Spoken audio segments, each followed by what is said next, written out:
هذا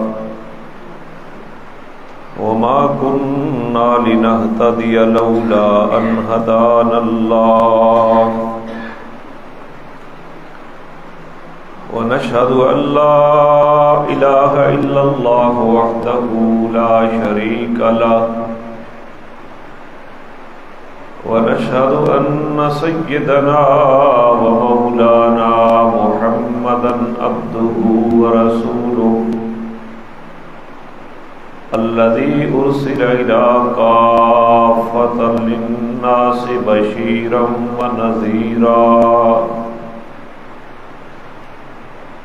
أما بعد فأعوذ بالله من الشيطان الرجيم بسم الله الرحمن الرحيم لقد كان لكم في رسول الله أسوة حسنة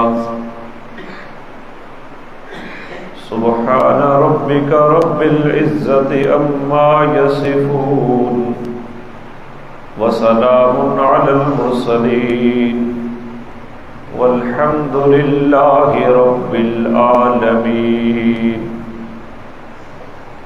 سبحانك لا علم لنا إلا ما علمتنا إنك أنت العليم الحكيم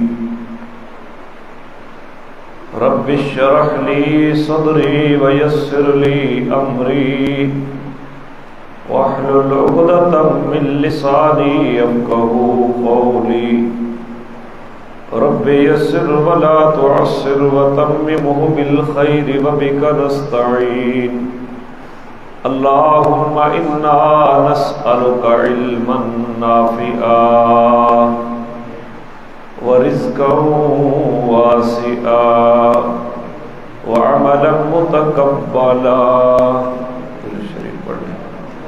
اللهم صل على محمد وعلى آل محمد كما صليت على إبراهيم وعلى آل إبراهيم إنك حميد مجيد اللهم بارك على محمد وعلى آل محمد كما باركت على إبراهيم وعلى آل إبراهيم إنك حميد مجيد گرامی قدر سامعین حضرات،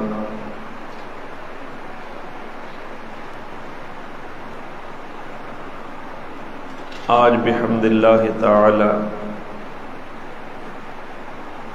جناب نبی کریم علیہ الصلاۃ والتسلیم کی سیرت مقدسہ کو بیان کرتے ہوئے 24واں جمعہ ہے۔ اللہ کریم صحیح بیان کرنے کی توفیق عطا فرمائے اور فریقین کو اس کے مقتضا پر 100% عمل کی توفیق عنایت فرمائے۔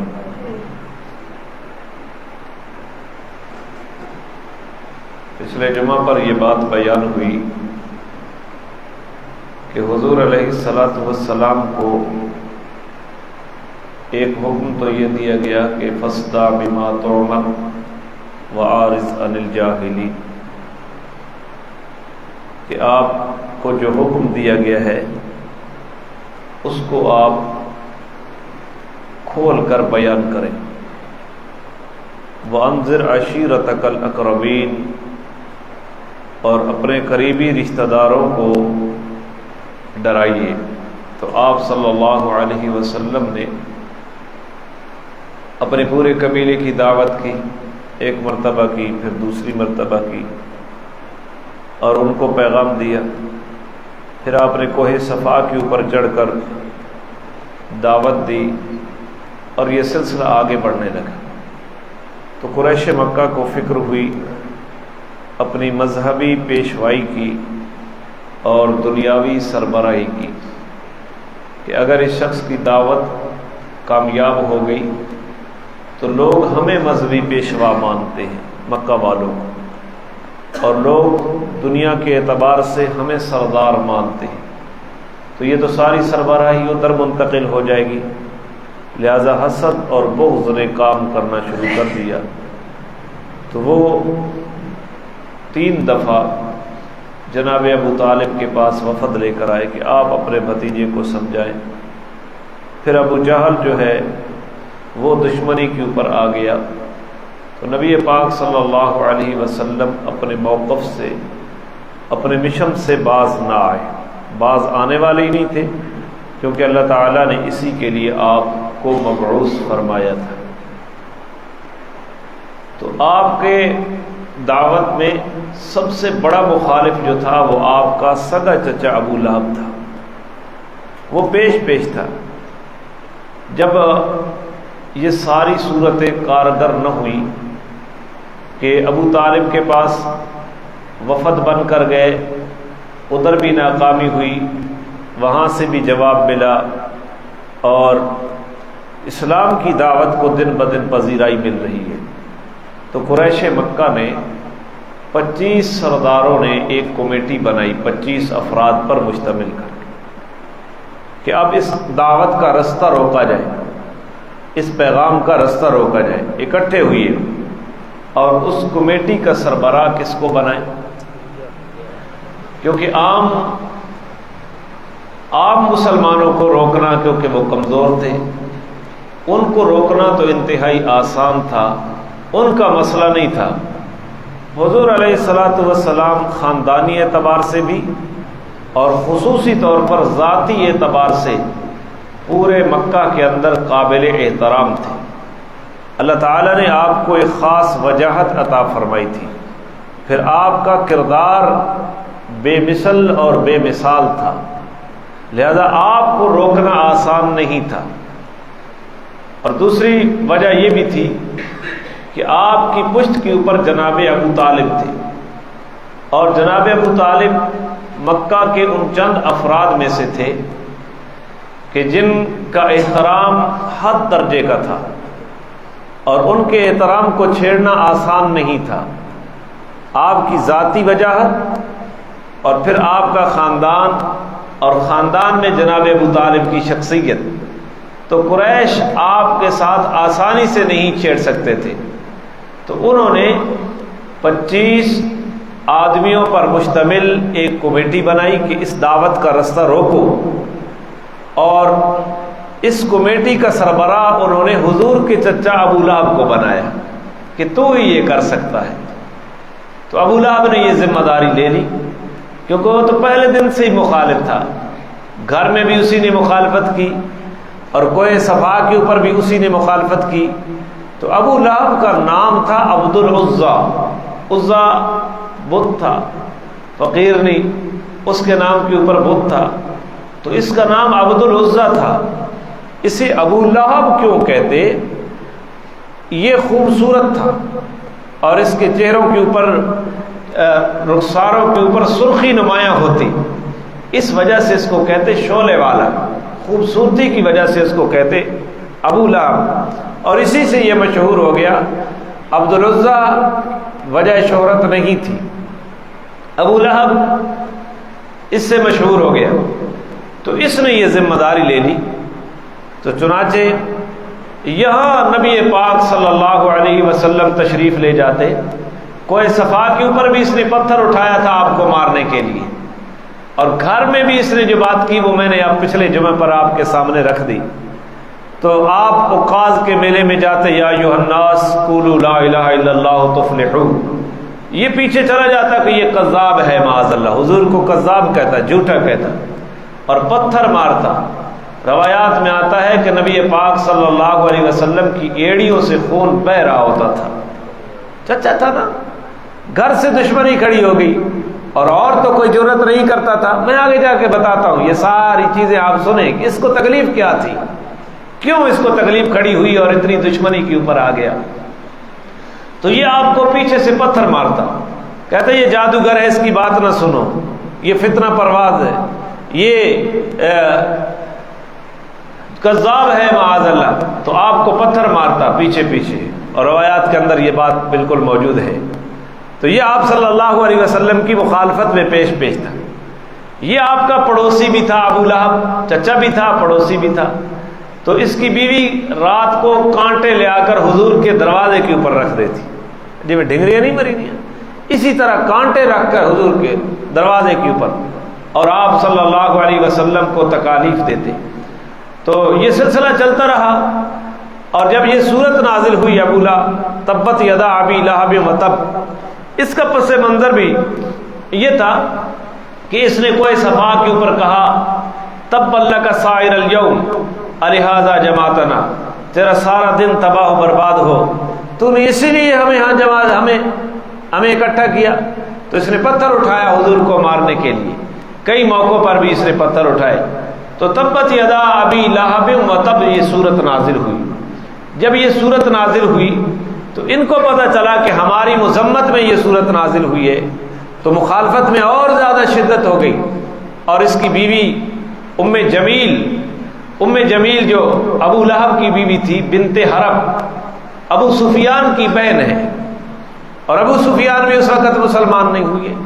تو یہ سردار کی بیٹی تھی، حرب کی بیٹی تھی، اور بہت زیادہ سخت تھی. اس نے بھی نبی پاک صلی اللہ علیہ وسلم کی مخالفت میں بہت کچھ کیا، اور آپ صلی اللہ علیہ وسلم کی مخالفت میں پیش آ گئی، اور حضور علیہ الصلوۃ والسلام کی بد تعریفی کرتی. اسے جب پتہ چلا کہ میرے شوہر کی مذمت جو کلام محمد کہتا ہے کہ میرے اوپر نازل ہوا ہے، اس اندر میرے شوہر کی مذمت ہے، تو یہ پتھر اٹھا کر حرم میں آئی نبی پاک صلی اللہ علیہ وسلم کو مارنے کے لیے، اور کہتی ہے کہ میں آج سر کچل دوں گی. اور اس سے پہلے یہ ابو سفیان کے پاس گئی کہ تجھے غیرت نہیں آتی کہ وہ جو کلام اترا ہے، جس کلام کا وہ دعوے دار ہے، میرے شوہر کو بھی برا بھلا اس کے اندر کہا گیا ہے، مجھے بھی برا بھلا کہا گیا ہے، میں ایک سردار کی بیٹی ہوں، تو میرا بھائی ہے، تجھے غیرت نہیں آتا کہ تو اپنی بہن کا بدلہ لے. تو ابو سفیان اسی وقت طیش میں آ کر ننگی تلوار لے کر باہر نکلا، تو تھوڑی دیر کے بعد واپس آ گیا. تو یہ پوچھتی ام جمیل کہ کیا تو نے معاذ اللہ محمد کو قتل کر دیا ہے؟ اس نے کہا ابو سفیان نے کہ کیا تو یہ چاہتی ہے کہ تیرے بھائی کا سر ایک اژدہا کے منہ میں چلا جائے؟ تو بہن نے کہا نہیں. اس نے کہا جب میں تلوار لے کر باہر نکلا تو ایک اژدہا رستہ روکا ہے، اور اتنا بڑا منہ تھا کہ میرا سر اس کے اندر چلا جاتا، تو میں اس اژدہا سے ڈر کر واپس آ گیا. تو یہ غیبی حفاظت تھی جناب رسول اللہ صلی اللہ علیہ وسلم کی. جس طرح ابو جہل آیا اور پتھر مارنے کے لیے آیا تو جبریل امین حائل ہو گئے، اور آپ صلی اللہ علیہ وسلم کو کوئی نقصان نہیں پہنچ سکا. تو یہ وہ پتھر اٹھا کر خود گئی حرم کے اندر کہ میں اس کو جا کر خود ماروں گی، سر کچل دوں گی پتھروں سے. وہاں سیدنا ابو بکر صدیق حرم کے اندر اور رسول اللہ صلی اللہ علیہ وسلم موجود ہیں، اور ابو بکر عرض کرتے ہیں یا رسول اللہ یہ ام جمیل آ رہی ہے، یہ تو منہ پھٹ عورت ہے، یہ تو بکواس کرے گی، یہ تو آپ کو رسوا کرنے کی کوشش کرے گی.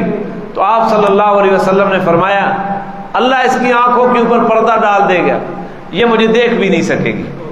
اور وہ آئی اور یوں ہی ہوا کہ وہ حضور کو نہ دیکھ سکتی تھی. ابو بکر سے آ کر پوچھتی ہے کہ تیرا ساتھی کہاں گیا ہے؟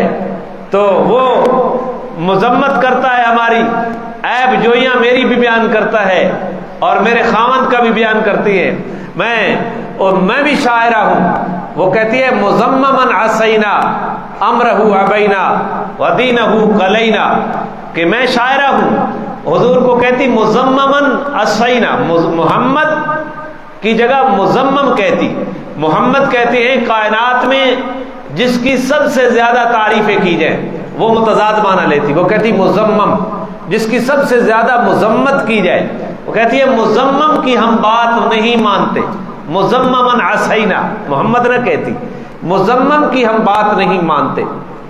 امرہ ابینا، ہم اس دین کی یا اس کا معاملہ ہے ہم اس کا انکار کرتے ہیں.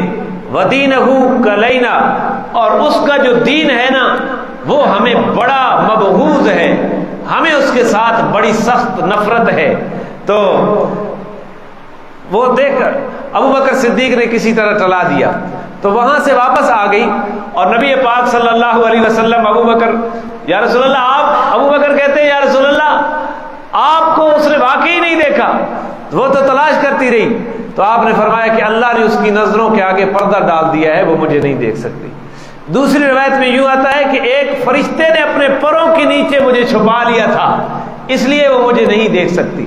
اور پھر آپ صحابہ کو فرماتے کہ یہ بھی اللہ کی عجیب قدرت ہے کہ اللہ نے دشمن کی طعن و تشنیع سے مجھے محفوظ رکھا ہے، میں محمد ہوں اور وہ بد تعریفیاں مذمم کی کر رہے ہیں۔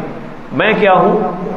میں محمد ہوں، وہ مذمم کی بد تعریفیاں کر رہے ہیں، میں تو مذمم نہیں ہوں نا، میں تو یہی ہوں محمد۔ تو یہ اللہ تعالیٰ نے میری اس طرح حفاظت کی ہے۔ تو یوں ابو لہب آپ کو تکلیفیں دیتا، اور جب یہ صورت اتری نا تو ابو لہب کا ایک بیٹا تھا عتبہ اور اس کا دوسرا بیٹا تھا عتیبہ، ان دونوں کا نکاح حضور کی بیٹیوں سے ہوا تھا۔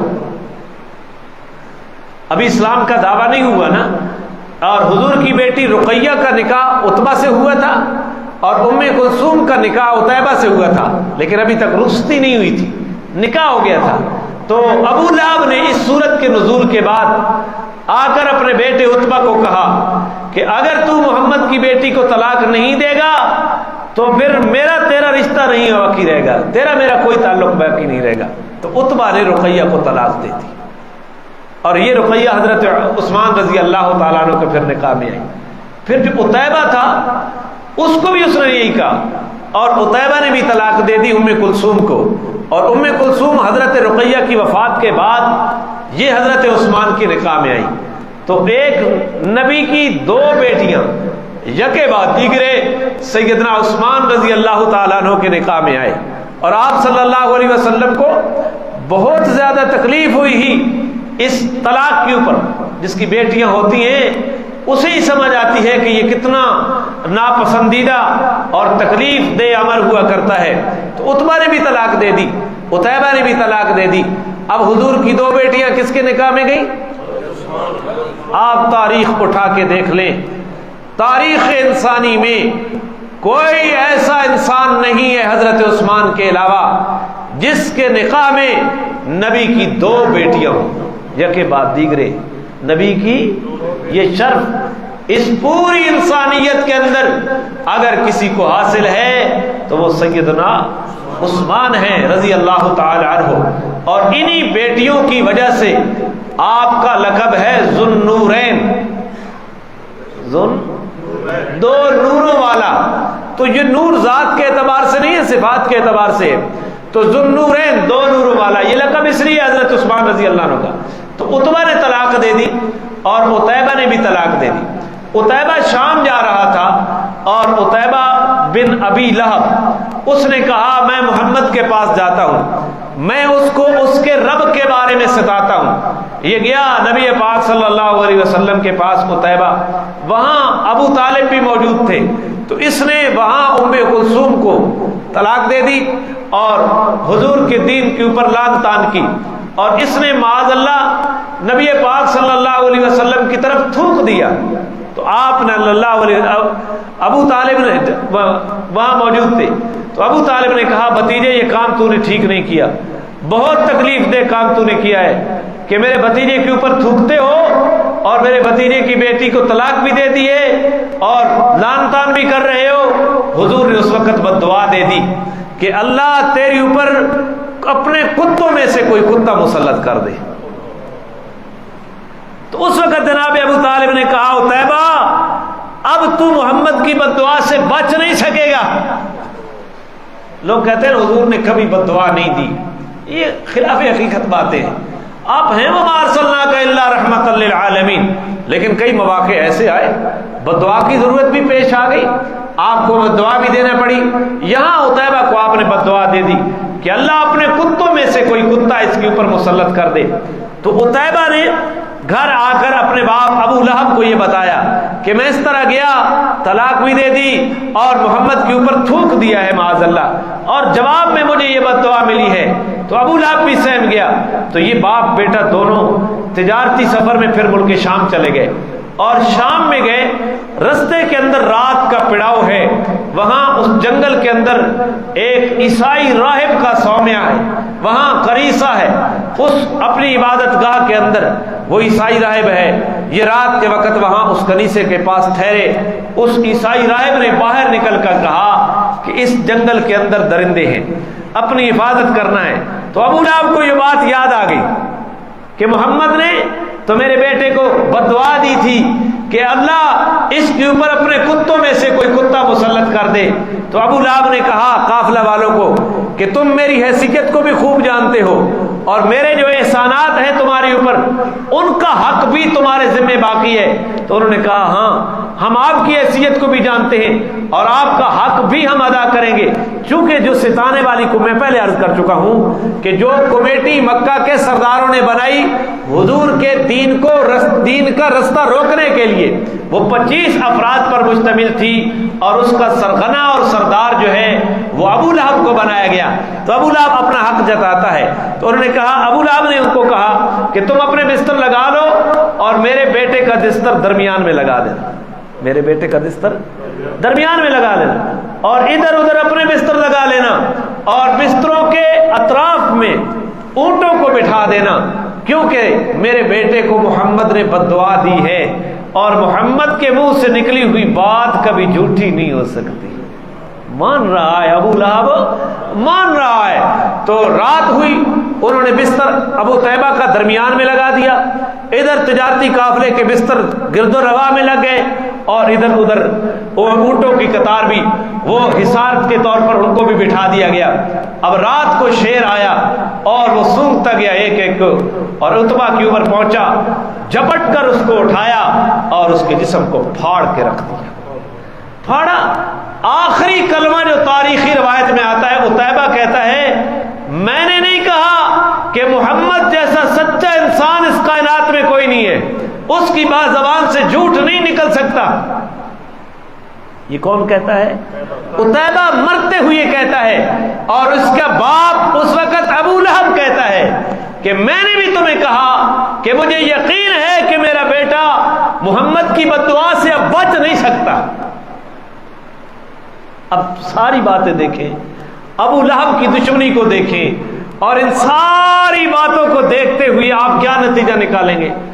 مان بھی رہا ہے, سچائی کا اعتراف بھی کر رہے ہیں, دشمنی بھی پیش ہے اور آپ کا رستہ روکنے میں سب سے بڑا بھی یہی بنا, اس کمیٹی کا سربراہ بھی یہی بنا. تو وجہ کیا تھی؟ کوئی آپ کو بھی سمجھ آتی ہے وجہ کیا تھی؟ کیوں دشمنی تھی حضور کے ساتھ؟ دشمنی یہ تھی کہ قریش کے پاس مذہبی سرداری بھی تھی اور قریش کے پاس دنیاوی سرداری بھی تھی. وہ سارے یہ جانتے تھے اگر اس شخص کو ہم نے نبی مان لیا تو مذہبی سرداری ہمارے ہاتھ سے چلی جائے گی اور دنیاوی سرداری بھی ہمارے ہاتھ سے. کیوں؟ نبی مذہب کا سردار بھی نبی ہوتا ہے اور دنیا کا سردار بھی. مذہب کا سردار بولیں اگر سمجھ آ رہی ہے, اور دنیا کا سردار بھی. اور حضور نے فرمایا انبیاء بنی اسرائیل ان کے ہاتھ میں تھی بنی اسرائیل کی سیاست. کلما ہلک نبی, جب ایک نبی دنیا سے چلا جاتا دوسرا نبی آ جاتا اور یہ سلسلہ مجھ تک آ پہنچا. انا خاتم النبیین ولا نبی بعدی, میں آخری نبی ہوں, میرے بعد نبی. بات سمجھاؤں, یہ بات ضمناً آ گئی ہے. بنی اسرائیل کی سیاست کن کے ہاتھ میں تھی؟ بخاری میں موجود ہے. انبیاء کے ہاتھ میں تھی.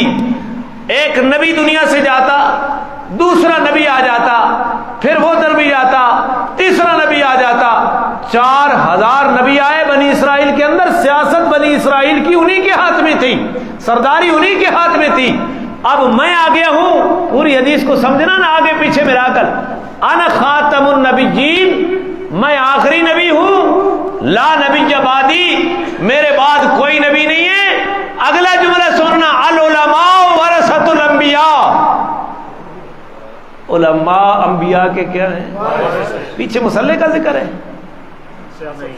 جی تو پھر تمہیں بھی تعجب ہوتا ہے نا، انہیں کیا پڑ گئی ہے سرداری کی، یہ اللہ اللہ کریں، یہ مسلح کے اوپر بیٹھے، یہ سرداری جاتے ہیں، یہ کدھر آ گئے؟ میں تمہیں حدیث سنا رہا ہوں کہ انبیاء بنی اسرائیل کی سیاست، اب بنی اسرائیل کی سیاست انبیاء بنی اسرائیل کے ہاتھ میں تھی، ایک نبی جاتا تو دوسرا آ جاتا، انا خاتم النبیین ولا نبی بعدی العلماء ورثۃ الانبیاء۔ اب امید ہے آپ سمجھ گئے ہوں گے۔ تو ابو لہب قریش مکہ یہ کہتے، انہیں یقین تھا کہ مذہبی سرداری بھی ہمارے پاس ہے اور دنیاوی سرداری بھی، اس بندے کو اگر ہم نبی مان لیتے ہیں تو میرا مذہبی سردار بھی یہی بن جائے گا اور دنیا کا سردار بھی یہی بن جائے گا۔ یہ سرداری چھوڑنی بڑی ہوگی جی۔ یہاں لوگ کہتے ہیں جمہوریت ہے جی، ہر کسی کو حق ہے ووٹ دینے کا جدھر کوئی مرضی دے، ہر کسی کو کھڑا ہونے کا حق ہے، ایک سرداروں کی مرضی کے بغیر ووٹ تو دے دو، شریکہ لگ ویسی زندگی بھر کا شریکہ لگ جائے گا۔ کہتے ہوں گے کہ یہ جمہوریت ہے، آپ جس کو مرضی ووٹ دے دیں، کہتے ہوں گے ہر کسی کا حق ہے وہ کھڑا ہو جائے، زبان سے کہتے ہوں گے، لیکن عملاً آپ انہی کے کہے ہوئے پر ایک دفعہ عمل کر کے دیکھیں تو سردار بھی ناراض، شاہ بھی ناراض اور شاہ کے وفادار بھی ناراض۔ مرنا بھی گیا تھے، چلو اگے تجربہ نہ کیتا تو ہوں اگلے الیکشن کر کے انہی کی گئی ہو۔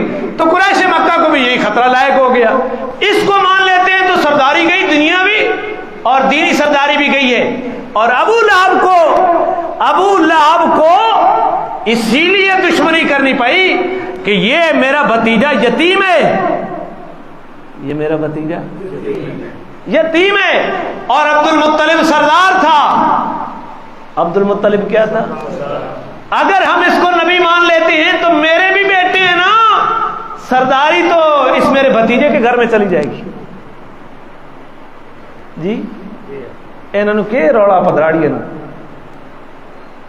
بندار والے کے رولا، آپ کہتے وہ جی چچا زاد ہیں، وہ چچا بھتیجا آمنے سامنے کھڑے ہیں، چچا زاد آپس میں آمنے سامنے کھڑے ہیں۔ کیوں؟ ہر ایک یہ سمجھتا ہے کہ میری بھی اولاد ہے، یہ سرداری آگے چلتی میری اولاد میں چلتی آئے گی، تو انہیں یہ خطرہ تھا۔ اس لیے ابو لہب نے اپنی دنیاوی سرداری کو آگے اپنے بیٹوں کی طرف منتقل کرنے کے لیے حضور کو رکاوٹ سمجھا۔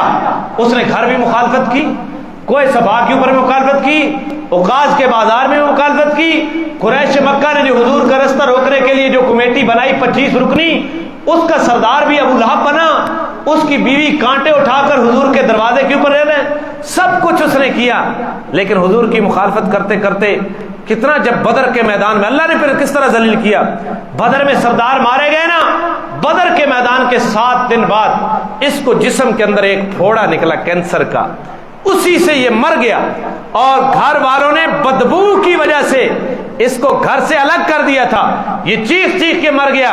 پھر حبشیوں سے یہ مر گیا، مزدوری دے کر اس کی لاش کو دفن کروایا۔ تاریخ میں آتا ہے کہ انہوں نے لکڑیاں لے کر، ورگے لے کر، بالے لے کر، ان لکڑیاں لے کر ایک گڑھا کھودا اور منہ لپیٹ کر اس گڑھے کے اندر دھکیل دیا اور اوپر پتھر پھینک دیا، یوں اللہ تعالیٰ نے ذلیل کر دیا۔ تو قرآن اترا تھا تبت یدا ابی لہب وتب، اس نے کہا نا تبت لک یا محمد لہذا جماعتنا، تو قرآن نے کہا تبت یدا ابی لہب وتب، ابو لہب کے دونوں ہاتھ ہلاک ہوں، ابو لہب کے وتب، اور وہ خود بھی ہلاک ہو۔ وہ میں پہلے بھی شاید بتایا، ایک نائی کے پاس میں بیٹھا تھا بال کٹوانے کے لیے، وہ نائی بھی فوت ہو گیا، اللہ اس کی مغفرت کرے، تو پیچھے ایک بزرگ بیٹھا تھا، وہ مارکا لگا کے بیٹھا، وہ کہتا ہے بھائی یہ نماز کے اندر تبت یدا ابی لہب وتب نہیں پڑھنی چاہیے، حضور کے چچا کی گستاخی ہے۔ عجیب عشق کے بھی عجیب نرالے انداز ہے۔ تو میں آخیا نائی نو ذرا بھائی ذرا صبر کر، کینچی روک، میں پوچھا مڑ کے آخیا، میں کہا بابا جی یہ صورت ہی کٹ دے اوپر،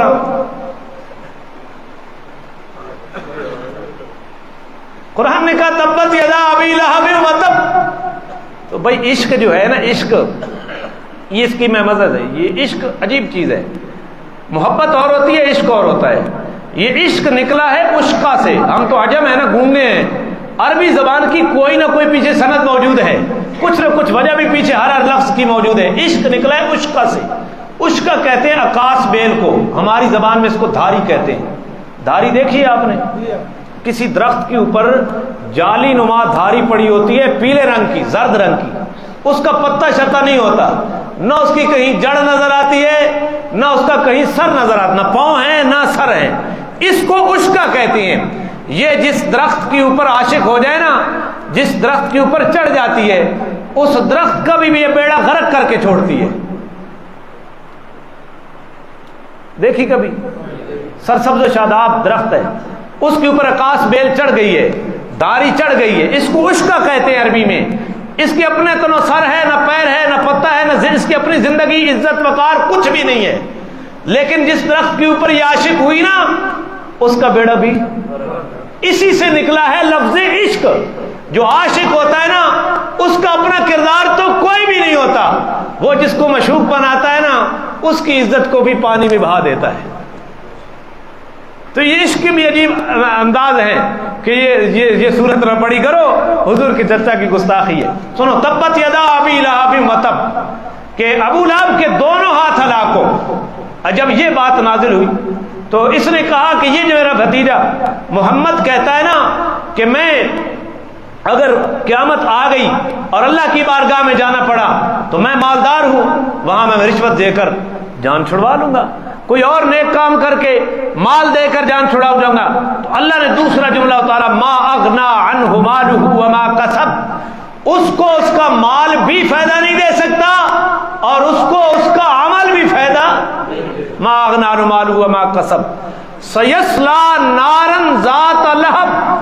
ان قریب ابو لہب کی ذات کو ہم جہنم کی آگ میں ڈالیں گے. ابو لہب ان قریب جہنم کی آگ میں جائے گا. سیصلی نارا ذات لہب وامرأتہ حمالۃ الحطب، اور اس کی بیوی جو ہے نا وہ لکڑیوں کا گٹھا اٹھانے والی. کہتے ہیں دو روایتیں ہیں کہ یہ مالدار تھے لیکن اس کی بیوی بخیل اتنی تھی نا کہ وہ لکڑیاں پھر بھی خریدتی نہیں، بس چلو کسی اور کی روزی کھل جائے.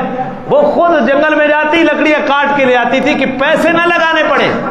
اب بھی کئی مالدار آپ نے دیکھے ہوں کہ پیسے بینک میں جمع ہیں، پیسے اتنے ہیں لیکن کپڑے دیکھو تو فقیر ہے، کھانا دیکھو تو فقیر لگتا ہے، جنینا اس کو خیر بھی کوئی نہیں دینا. حضور نے تو فرمایا کہ نعمت اللہ دے، اس نعمت کا اظہار وجود کے اوپر نظر آنا چاہیے.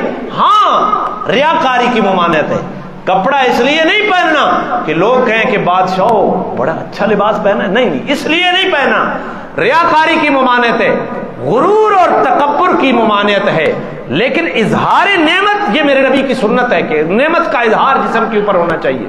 اللہ نے دی تو یہ لکڑیاں چنتی تھی. دوسری روایت میں آتا ہے حمالۃ الحطب کا ایک اور معنی ہے اس کے. حمالۃ الحطب فی جیدہا حبل من مسد، اس کے گلے کے اندر مونج کی بٹی ہوئی رسی ہے.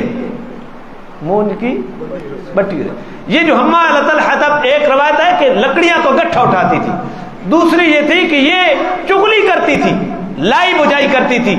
یہ ہر جگہ پہ حضور علیہ الصلوۃ والسلام کے خلاف تحریک کا حصہ ہوتی اور لوگوں کو ابھارتی حضور کے خلاف. اس لیے قرآن نے کہا حمالۃ الحطب، یہ چغلی خور تھی، لگائی بجائی، ادھر کی بات ادھر، ادھر کی بات ادھر، کے کسی طریقے سے اس پروگرام کو کچلا جائے.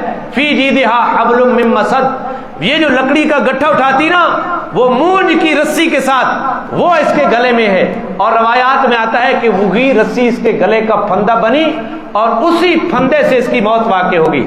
دوسرا معنی بھی اس کا ہے فی جیدہا حبل من مسد، یہ اشارہ ہے اس بات کی طرف کہ اس کے گلے میں ایک قیمتی ہار ہوتا تھا اور یہ کہتی تھی اس ہار کو بیچ کر میں محمد کی دشمنی کے اوپر صرف کروں گی. تو اللہ نے فرمایا فی جیدہا حبل من مسد. اب معنی یہ ہوگا کہ تو ہار بیچ کر میرے نبی کی دشمنی کرے گی، ہم جہنم کی آگ کی رسی تیرے گلے میں ڈالیں گے. تو یہ ساری باتیں اپنی اپنی جگہ پر کیا ہیں؟ درست ہے. ان کے اپنے اپنے پیچھے نشانات ملتے ہیں دونوں تفسیروں کے. تبت یدا ابی لہب وتب. ایک دن جنازہ پڑھنے کے لیے گئے نا تو جنازہ ربیع الاول میں تھا. ایک امام صاحب جنازہ پڑھانے کے لیے آئے اور انہوں نے جنازے کے اوپر یہ ایک خواب سنایا کہ کسی نے ابو لہب کے مرنے کے بعد خواب دیکھا کہ ابو لہب تیری مرنے کے بعد کیا بنی. کیا دیکھا؟ اس کا میرے عنوان کے ساتھ کوئی تعلق نہیں ہے. یہ تبت یدا ابی لہب آ گئی نا تو میں اس لیے ضمناً اس کا تذکرہ کر رہا ہوں تاکہ وہ بھی آپ کے ذہن میں آتا رہے, کیونکہ اب میں اسپیشلی ان عنوانوں کو بیان کرنا میں نے چھوڑ دیا ہے. تو خواب دیکھا ابو لہب نے کہ ابو لہب کو خواب میں دیکھا گیا کیسی تیرے ساتھ گزر رہی ہے. اس نے کہا باقی تو بڑی گزر رہی ہے. سوموار کی رات جب آتی ہے نا میری اس انگلی سے پانی آتا ہے اور وہ میں چوس لیتا ہوں, اس پانی سے وہ جو خیر پہنچتی ہے ہفتہ میرا اچھا گزر جاتا ہے. اچھا بھائی تیری اس انگلی سے پانی کیوں آتا ہے؟ اس نے کہا یہ پانی اس لیے آتا ہے جب میرا بھتیجا محمد پیدا ہوا تھا نا وہ یتیم تھا تو مجھے میری لونڈی سویبہ یا صوبیہ اس نے مجھے یہ اطلاع دی, خوشخبری آ کر دی کہ تیرا یتیم بھتیجا پیدا ہوا ہے عبداللہ کے گھر میں. تو میں نے اسی انگلی کے اشارے سے اسے کہا کہ تو آزاد ہے, تو آزاد ہے.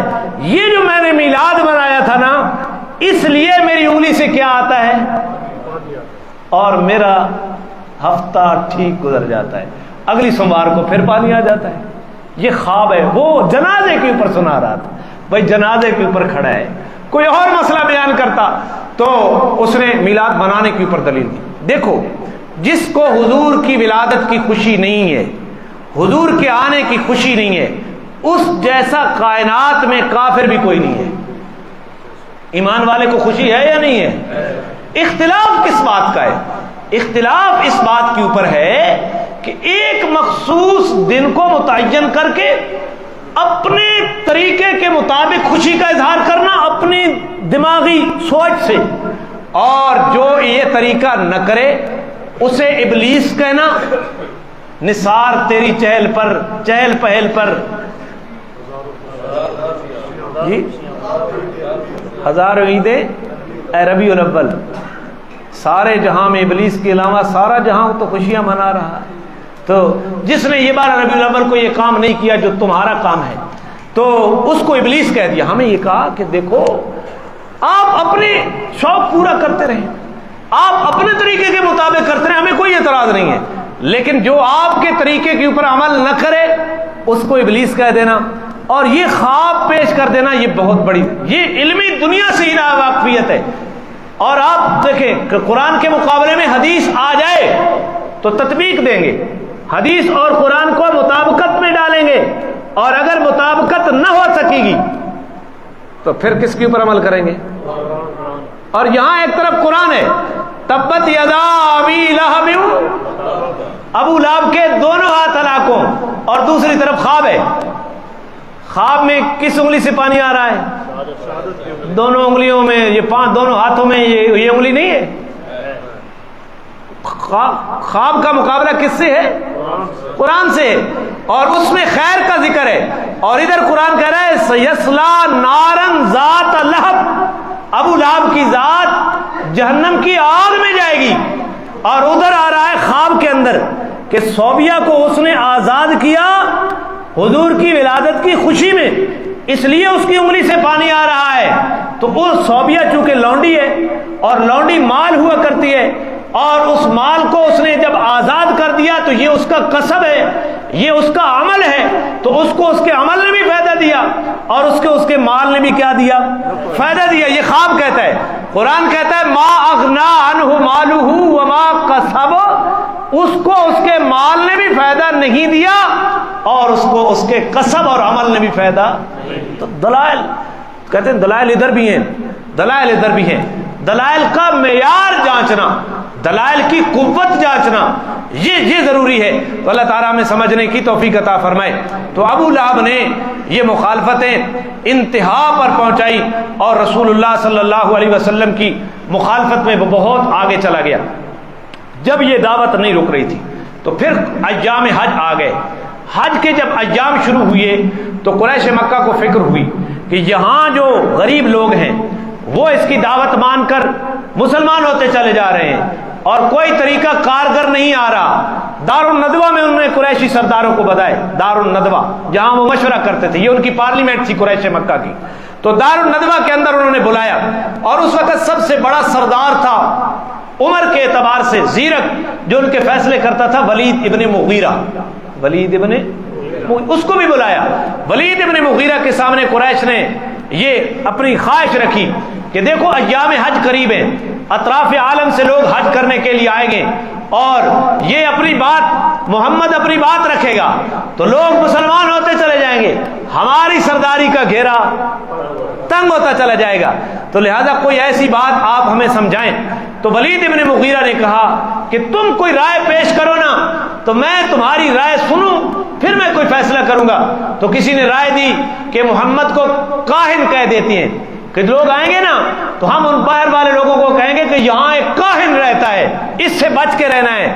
تو ولید ابن مغیرہ نے کہا میں کہانت کو بڑی اچھی طریقے سے جانتا ہوں، خدا کی قسم محمد کاہن نہیں ہے، محمد کاہن نہیں ہے۔ تو پھر کسی اور نے کہا اچھا ہم شاعر کہہ دیتے ہیں کہ یہ شاعر ہے۔ ولید ابن مغیرہ نے کہا کہ میں شاعری کے تمام اقسام کو جانتا ہوں، محمد کا کلام شاعری نہیں ہے، محمد کا کلام شاعری نہیں ہے۔ تو پھر کسی نے کہا اچھا بھائی ہم مجنون کہہ دیتے ہیں، ہم کیا کہہ دیتے ہیں؟ پاگل۔ تو ولید ابن مغیرہ نے کہا نہیں، ہم نے بڑے بڑے پاگل دیکھے ہیں، محمد پاگل نہیں ہے، محمد پاگل نہیں ہے، بڑا عقل مند دانا آدمی ہے۔ تو قریش مکہ نے کہا جو تجویز ہم پیش کرتے ہیں ولید ابن مغیرہ آپ اس کو رد کر دیتے ہیں، آپ ہی کوئی بات ہمیں بتائیں نا۔ ولید ابن مغیرہ نے کہا سنو ولید ابن مغیرہ کی بات، اس نے کہا محمد جو کلام پیش کرتا ہے اس کی جڑ بڑی مضبوط ہے، اس کی جڑ اور اس کی شاخیں بڑی تر و تازہ ہیں، اس کی شاخیں، ہم نے شاعروں کو بھی دیکھا، ہم نے کاہنوں کو بھی دیکھا، ہم نے مجنونوں کو بھی دیکھا ہے، محمد نہ کاہن ہے نہ شاعر ہے نہ مجنون ہے، وہ جو پیش کرتا ہے وہ بالکل حق و صداقت ہے۔ کس نے کہا؟ ولید ابن مغیرہ۔ ایک بات میں اور بھی بتاتا ہوں یہاں رک کر، ولید ابن مغیرہ ابو بکر کے پاس آتا تھا کہ وہ کلام مجھے بھی سناؤ، وہ کلام ابو بکر کے ساتھ اس کی اٹھک بیٹھک تھی۔ قریش مکہ کو پتہ چلا بھئی ابو بکر کے پاس جاتا ہے، تو اتنے جڑا گیا تھا جی، اور ولید ابن مغیرہ چلا گیا تو یہ مکہ کی دھرتی کا سب سے بڑا مالدار ہے، تو پھر ساڑی طرح چھٹی ہو، ویسے پیسے بھی انہوں کو آ گئے،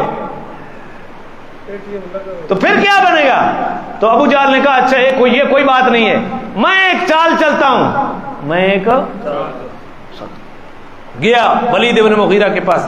ولید ابن مغیرہ لوگ تیرے بارے بڑیاں گلا کرنے پہن، کیڑی گلا پہ کرنے آدھے بابو۔ ابو جہل نے کہا ولید ابن مغیرہ کو کہ ابھی تو سیر نہیں ہوا مال و دولت سے، لوگ باہر کہہ رہے ہیں کہ ولید ابن مغیرہ جاتا ہے ابو بکر سے پیسے لینے کے لیے، ابو بکر سے جی میں تھوڑا آخنے روزہ میں چاول کھانے پہ تو بدبو دھرے میں نے ولید ابن مغیرہ کا میں لعنت بھیجنا پیسے تھے، آج کے بعد میں نہیں جاؤں گا، کئی جڑے تھاپڑا جھڑے نے نا، ٹھیک۔ مولانا محمد قاری محمد طیب قاسمی صاحب فرماتے کہ اگر قوم کے اندر بے وقوف نہ ہوتے تو سرداروں کی سرداری کبھی نہ چمکتی۔ سرداروں دعا دو قوم کے بے وقوفوں کو جن کے جذبات سے کھیل کر تم اپنی سرداری چمکاتے ہو۔ تو تھاپڑا مارا نا ابو جہل نے ولید ابن مغیرہ، لوگ پہ آخر ان کے ابو بکر کو کے منگن میں نا سکا میں نے گواپڑے بہویں میں نہیں جاؤں گا۔ تو اس مشورے میں اس نے کہا کہ محمد کاہن نہیں ہے، محمد مجنون نہیں ہے، محمد شاعر نہیں ہے، وہ جو کلام پیش کرتا ہے اس کی جڑ بڑی مضبوط ہے، اس کی شاخیں بڑی تر و تازہ ہیں، وہ حق و صداقت کے اوپر مبنی ہے۔ ہاں اس ماننے کے باوجود وہ کہتا ہے ایک بات میرے دماغ میں آ رہی ہے، وہ یہ ہے کہ تم اس کو ساحر کہہ دو، جادوگر کہہ دو، یہ لوگوں کو کہہ دو اطراف عالم سے آنے والے لوگوں کو کہ یہ جادوگر ہے، جادو کو زور سے باپ اور بیٹے کا دین جدا کر دیتا ہے، بھائی کو بھائی سے لڑا دیتا ہے، اور میاں بیوی میں کیا کر دیتا ہے، ایک اس کے دین کے اوپر ہو جاتا ہے، ایک صاحب کا دین کے اوپر رہتا ہے، تو یہ جادوگر۔ ان آخر رائے تو یہی ہوئی، تو اس رائے کے اوپر، اور پھر وہ بیٹھ گئے اور اطراف عالم سے آنے والے رستوں کے اوپر بیٹھ گئے اور لوگوں کو کہتے کہ یہاں ایک جادوگر ہے، اس کی بات۔ اور یہ ایک فطرت ہے کہ جب کسی دعوت کو آپ روکو گے، جس چیز کا آپ تذکرہ بار بار کریں گے، وہ اتنا پھیلے گی۔ انہوں نے خود ہی حضور کا تعارف کروا دیا، پورے عالم سے آنے والے لوگ جو آئے تھے مکہ میں، آخی نہ ایک بندے نو آ کے بس کرتے تھے پر نہیں ویکھنا، وہ سامنے تو شاید نہ ویکھے تو بندہ کنڈ دے تو آخسی ویکھا تو صحیح، پر کیڑی شے، تو وہ حضور کی پوری تعلیمات سے روشن ہو گئے۔ اسی حج کے اوپر پورا اس کا اثر یہ نکلا اس رکاوٹ کا کہ لوگوں کو یہ بات سمجھ آ گئی کہ حضور کیا دعوت دیتے ہیں، اور حضور کا دین دور دور تک پھیلتا گیا۔ تو یہ ولید ابن مغیرہ نے یہ تجویز پیش کی تھی، اور قرآن کریم نے پھر ولید ابن مغیرہ کا جو نقشہ قرآن کریم نے کھینچا ہے، وہ میں قرآن کریم ذرا نکال لوں کہ اللہ تعالیٰ کا قرآن سورہ مدثر میں اسی ولید ابن مغیرہ کے بارے میں بہت کچھ فرماتا ہے۔ تو یہ آیات نازل ہوئی اسی مشورے کے متعلق۔ اللہ فرماتے ہیں ذرنی ومن خلقت وحیدا، ولید ابن مغیرہ آگے نا حضور کے مقابلے میں، اللہ نے فرمایا اس شخص کا معاملہ میرے اوپر چھوڑ دو، اس شخص کا معاملہ مجھ پر چھوڑ دو جسے میں نے اکیلا پیدا کیا ہے، جسے میں نے، یاد ہے میرے پاس مال بہت ہے، 10 بیٹے تھے اس کے، کتنے؟ 10 بیٹے تھے۔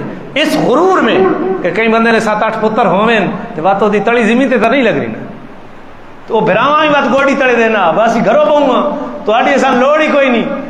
اور کئی لوگ کمزور ہو جاتے ہیں اولاد نہ ہونے کی وجہ سے، تو اللہ نے فرمایا اس کو چھوڑ دو، میرے ساتھ اس کو چھوڑ دو جس کو میں نے اکیلا پیدا کیا۔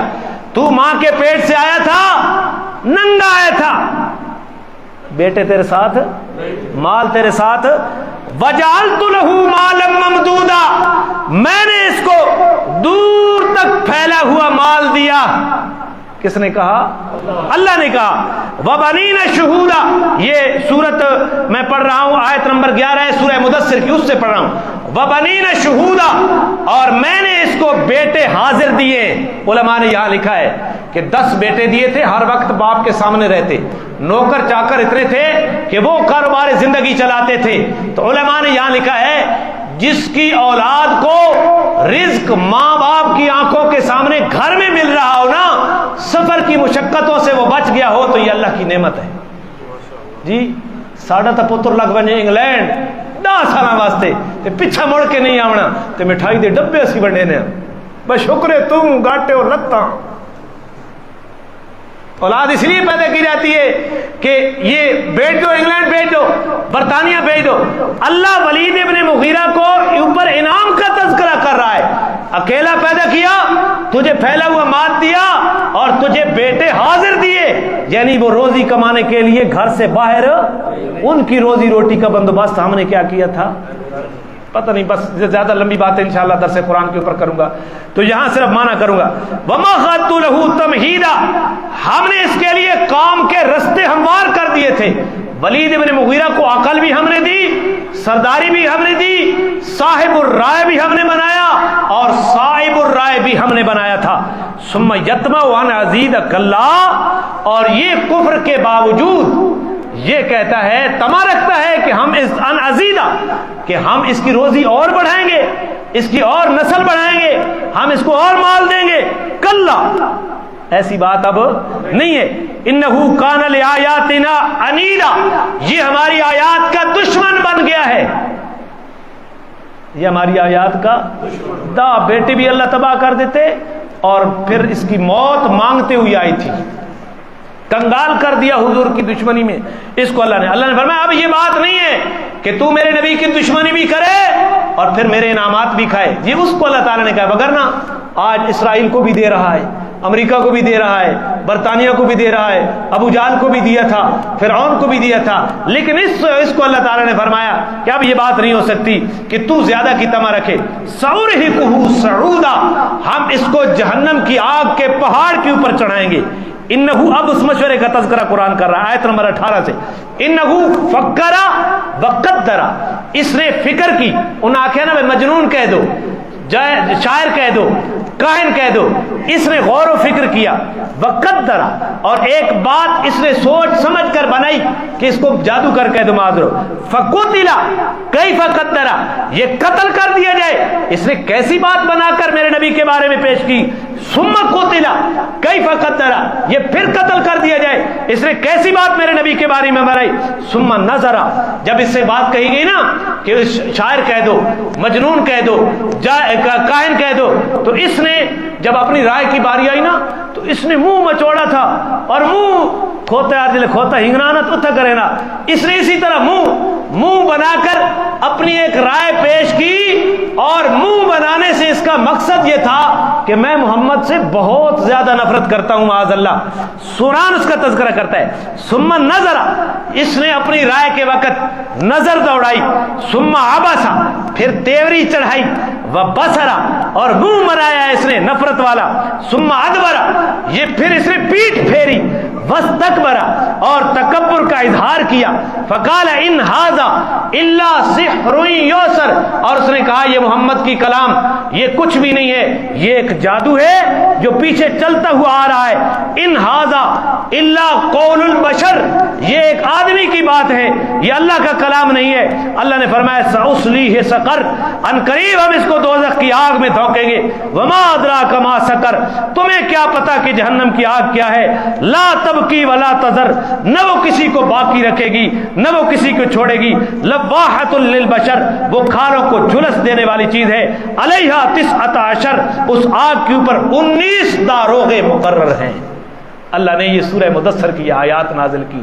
اب اس سے آگے انشاءاللہ اگلے جمعے پہ میں شروع کروں گا کہ محاذ آرائی کی مختلف صورتیں جو حضور کی دعوت کو روکنے کے لیے بنائیں، اور قرآن پھر اس کا تذکرہ کس انداز میں کرتا ہے کہ انہوں نے میرے نبی کو یوں کہا، پھر میرے نبی کو یوں کہا، پھر میرے نبی کو یوں کہا، وہ کارگر نہیں ہوئی، پھر دوسرے طریقے سے حضور کو تان و تشریح کر کے وہ قرآن تذکرہ کرتا ہے۔ تو آپ اگر 1 بجے تشریف لائیں تو انشاءاللہ یہ بات ہوتی رہے گی، بلکہ اگلا جمعہ 1:15 بجے آپ تشریف لائیں، 1:15 بجے سے لے کر 2 بجے تک یا 2:05 تک بیان ہوگا، اور اس کے بعد آپ کو سنتوں کو ٹائم دیا جائے گا۔ اللہ عمل کی توفیق عطا